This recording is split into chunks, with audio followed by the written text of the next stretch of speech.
Vamos passar de imediato para a próxima sessão com as primeiras intervenções. Muito obrigada.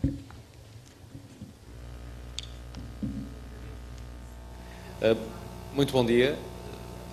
Gostaria de agradecer desde já o convite que me fizeram para estar aqui presente. É para mim uma honra, um gosto muito grande. Tenho também a responsabilidade, por um lado, de suceder a esta sessão de abertura e a estas palavras importantes que ouvimos.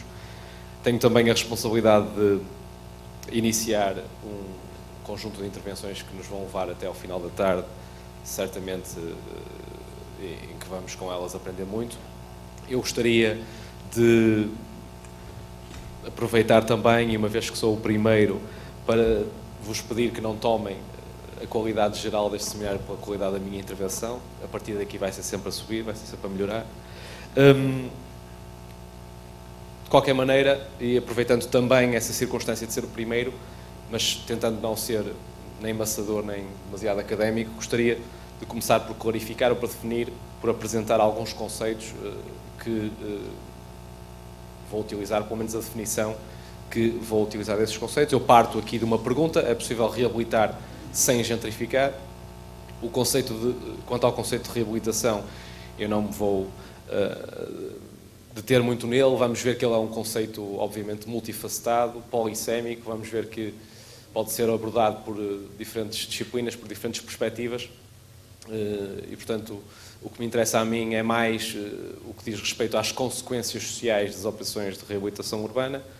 E, portanto, eu vou talvez focar-me num outro conceito que está presente nesta pergunta, o de gentrificação. Esse diz respeito, como dizia, mais às consequências sociais, urbanas e sociais, e às transformações socioterritoriais que decorrem de operações de reabilitação. E, muito genericamente, também não queria iniciar um debate teórico em torno de um conceito que tem sido muito discutido e, por vezes, nem sempre com toda a propriedade e com toda a clareza. Aliás, há hoje, e também daí a pergunta, alguma confusão de termos e até alguma associação entre, designadamente, termos como reabilitação e gentrificação, mas eu diria, muito amplamente, que se trata de um processo de recomposição social de territórios que estão em transformação, muito frequentemente transformados por operações de reabilitação, e esse processo de recomposição social, regra geral, resulta no aumento do peso dos grupos sociais mais qualificados, com mais recursos, mais providos,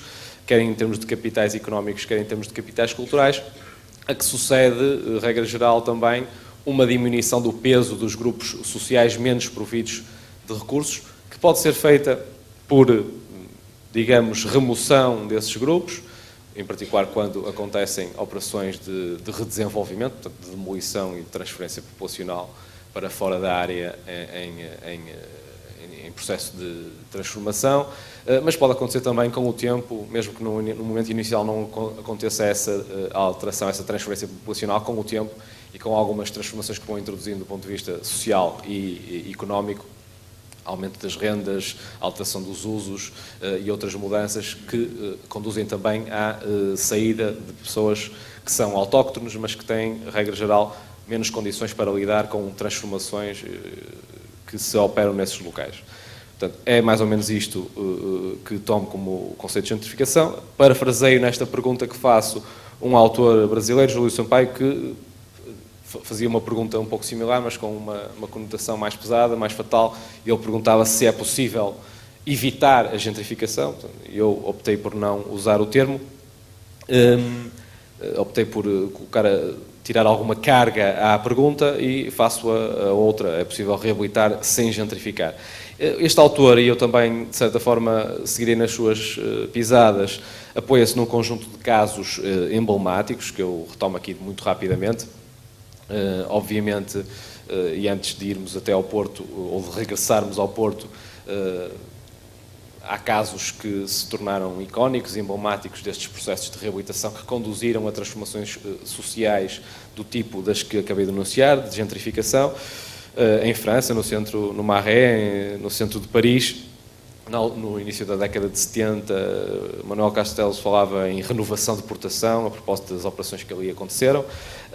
De facto, a área foi declarada como área a proteger e a revitalizar.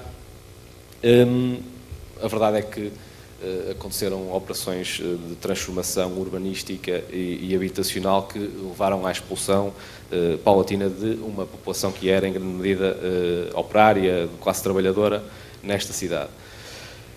Muitas vezes contrapõe-se ao caso do Marré o caso de Bolonha, certamente será citado aqui durante o dia, foi também uma inspiração para aqueles que no Porto foram desenvolvendo nos primórdios, digamos, da reabilitação urbana e da conservação. Foi uma inspiração, o conceito de conservação integrada. Tratava-se de uma estratégia, neste caso, com recursos públicos importantes, com um esquema também complexo e importantes expropriações, com também uma inspiração democrática, de participação, e é muitas vezes, como dizia, apresentado como um caso que, no fundo, aparece como contraposto ao caso do Marré. A verdade é que também em Bolonha, e logo no final dos anos 70, se verificavam estudos publicados no final da década de 60 e no início da década de 80, e anunciavam já mudanças sociais importantes e recomposições sociais que iam tendencialmente tornando mais exclusiva aquela zona do centro da cidade, do centro histórico de Bolonha, que hoje é, aliás, um centro turístico importante.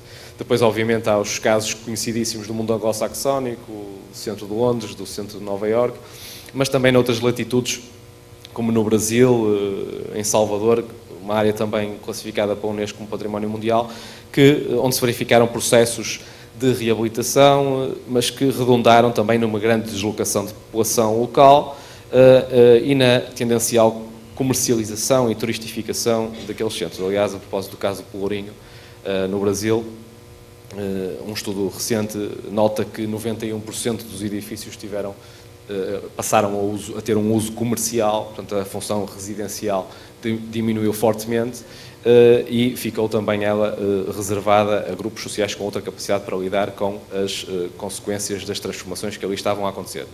E o Porto, que pode dizer-se do Porto, obviamente vamos falar durante muito tempo, durante este dia, com algum detalhe do caso portuense. Eu não vou dedicar muito tempo à história da reabilitação no Porto, há quem certamente o poderá fazer bem melhor do que eu, até porque viveu de perto o que aconteceu. De qualquer maneira, todos sabemos que ela começou por ser uma história de imensa espera de concretizações. A cidade, como o país, viveu sob ditadura durante várias décadas e a situação social e habitacional do Centro Histórico do Porto era, como todos sabemos, muito complexa e com uma dimensão de problemas muito importantes e, portanto, até ao final da década de 60 e, sobretudo, até ao 25 de abril de 64, foi uma imensa espera de concretizações aquilo que se assistiu no Centro Histórico do Porto. No final da década de 60, também inspirado pelos grandes debates que atravessavam os campos do urbanismo e da arquitetura, Fernando Távora desenvolveu um estudo que recuperava muitos daqueles princípios que falei a propósito do caso de Bolonha. De todo modo, também já nessa altura, o próprio estudo considerava a necessidade de um descongestionamento da zona. Távora previa que 40% da população tivesse que sair, porque era uma zona extremamente sobrelotada. Teria que existir transferência populacional para habitação social localizada fora na cidade do Porto e previa-se também uma certa diversificação funcional, apesar de o propósito ser, grosso modo, de manter a população, ou o grosso da população, no centro histórico. Quando finalmente veio o 25 de Abril e depois também arrancou a reabilitação do Centro Histórico do Porto, com o Croar, que já aqui foi citado, começaram a produzir-se mudanças sociais importantes. Não vou também detalhar muito o que aconteceu, mas direi que entre o final da década de 70 e o início da década de 80, os primeiros anos da ação do Croar, há um conjunto de cerca de 500 famílias que saem do Centro Histórico do Porto, em particular daquele núcleo da Ribeira Barredo, a maior parte delas, como sabemos, para o bairro do Aleixo, outras para outra habitação social, para outras zonas da cidade. Houve, desde logo ali, uma diminuição de cerca de 35% da população de freguesia de São Nicolau, 66% na área de intervenção do Croar, e depois também, associada a esta transferência populacional importante, processos de envelhecimento, de recomposição familiar, com o crescimento do peso das famílias isoladas, das famílias mais pequenas, e também uma recomposição socioprofissional daquela população, na medida em que aqueles que ficaram foram, portanto viram o seu peso reforçado, foram as famílias com maiores recursos, de pequenos proprietários, de comerciantes, também das famílias mais enraizadas e economicamente e profissionalmente mais estáveis do centro histórico, e portanto logo ali tivemos transformações importantes, para além, obviamente, de transformações no edificado, importantes também elas. O centro histórico, a envolvente próxima, a cidade no seu conjunto, a partir daí, nas últimas 3 décadas, entraram num período de, como sabemos, de grandes, de fortíssimas transformações. A reabilitação avançou, a partir da zona da Ribeira Barredo, em particular, pela mão do Coaro, a um ritmo e de um modo que as avaliações que as fazem variam. Há sempre, e isto é um parênteses, há sempre uma certa simplificação daquilo que foi a reabilitação na cidade do Porto e no centro histórico em particular. Há sempre 2 visões simplistas, ou uma visão que mitifica, de certa forma, aquilo que foi a reabilitação feita pelo Croar, uma visão também que despreza muitas vezes também aquilo que foi feito. É óbvio que no meio termo haverá de estar, ou pelo menos numa visão mais complexa do problema, haveremos de estar mais próximos da realidade, mas como também não é isso que me traz aqui, prefiro falar das consequências, mais uma vez, das consequências sociais e das transformações sociais que o Porto tem assistido. Dizia eu, esta reabilitação, com o seu ritmo, com o seu modo, parecia não não conseguir contrariar tendências pesadas que nesta altura, a partir da década de 80, a cidade assistia. Em particular com o esvaziamento populacional, com a saída de muitas pessoas, com a suburbanização, com a transferência para o mercado de grande parte das responsabilidades pela questão habitacional e pela aquisição de habitação. E, ao cabo de 30 anos, há hoje elementos importantes que nos permitem avaliar dessas transformações. Um primeiro slide que aqui trago, um primeiro conjunto de dados que aqui trago, denotam, desde logo nestes 30 anos, um profundo, um intensíssimo processo de decréscimo populacional, especialmente notório na Baixa e no centro histórico. O centro histórico que perde 2/3 da sua população entre 81 e 2011, portanto em 30 anos, a um ritmo mais ou menos equilibrado, entre aspas, ao longo das 3 décadas. E, portanto, estou-me a aproximar, vou tentar aproximar-me do corolário. E, portanto, tanto nos anos 90, como nos anos 80, como nos anos 90, como também nos anos 2000, sobrepondo-se às transformações nas próprias políticas de reabilitação, nas próprias estratégias de reabilitação, há um decréscimo populacional muito acentuado e é uma cidade que perde, sobretudo, jovens e sobretudo jovens no centro histórico e na Baixa, onde hoje, para cada 100 jovens que encontremos, e não será fácil encontrar 100 jovens, teremos 270 idosos. Portanto, uma cidade que perde muita população e que perde muita população jovem. A taxa de atividade mantém-se, por força de algumas transformações que fazem com que ela não deixe mais do que seria previsível face ao declínio da população e ao envelhecimento, mas nota-se também uma importante fragilização de alguns segmentos da população.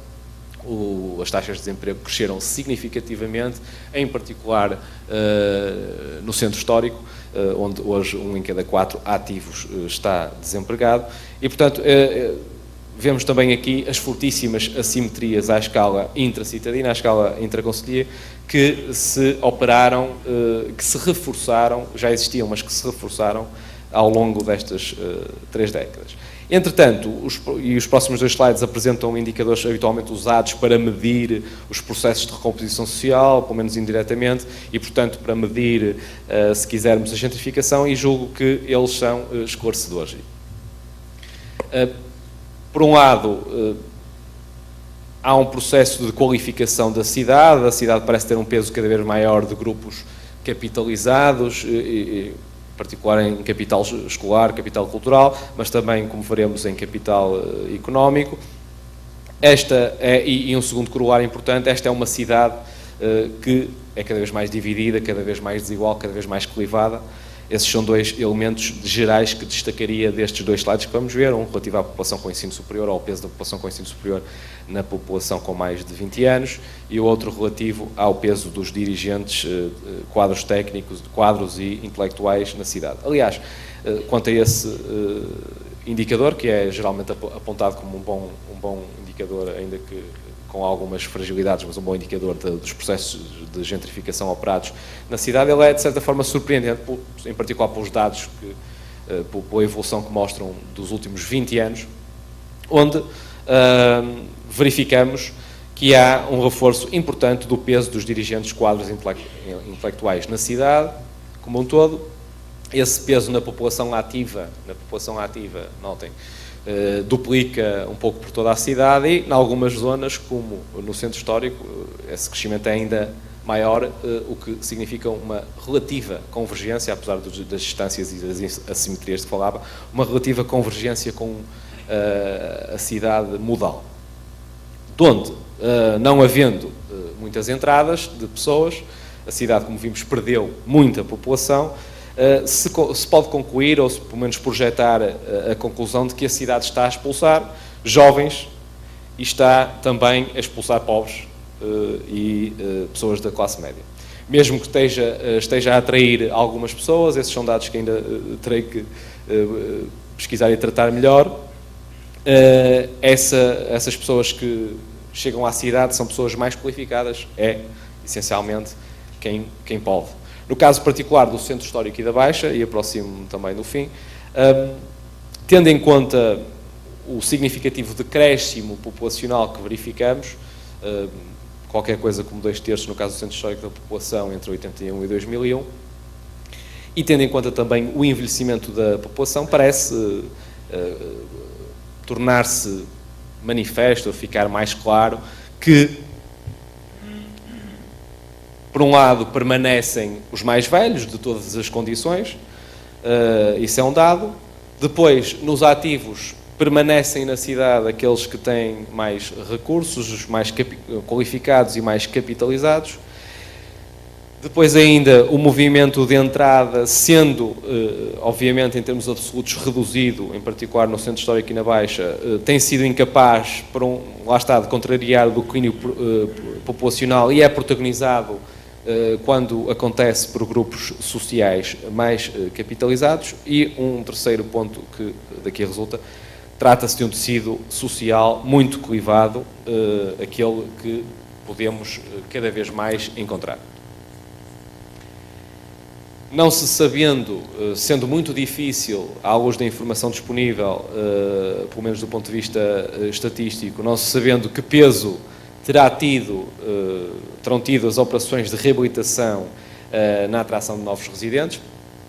Crê-se, porém, uma vez que essa atração de novos residentes também é residual, que o peso da reabilitação da estratégia que, em particular na última década, tem sido idealizada e, em alguns casos, montada no Porto,